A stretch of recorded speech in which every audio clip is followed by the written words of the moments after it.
যশোরের স্টাইলের লইট্টা শুটকি ভুনার রেসিপি শেয়ার করছি। তো এর জন্য প্রথমেই কিছু শুটকি নিয়েছি।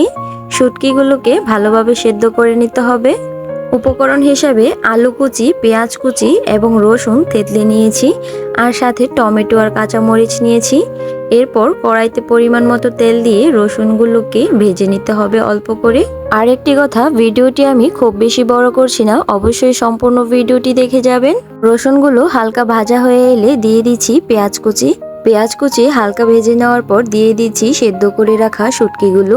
আবারও একটু ভালোভাবে ভেজে নেব। লইট্টা শুটকি বোনা কার কার পছন্দ এবং কে কোন জেলা থেকে ভিডিওটি দেখছেন অবশ্যই আমাকে কমেন্ট করে জানাবেন।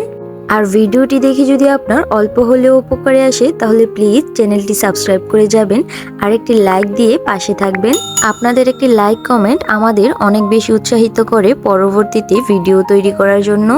এরপর আলু কুচি, হলুদের ফাঁকি, মরিচের ফাঁকি, পরিমাণ মতো লবণ এবং টমেটো কুচি, কাঁচামরিচ দিয়ে ভালোভাবে সবগুলো উপকরণ একসাথে কষিয়ে নিব।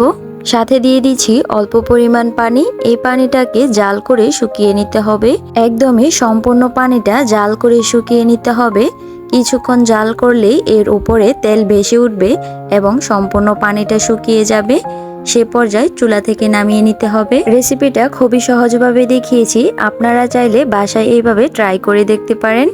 আজকের মতো এই পর্যন্তই। আবারও হাজির হব নতুন অন্য কোনো রেসিপি নিয়ে। সবাই ভালো থাকবেন। আল্লাহ হাফিজ।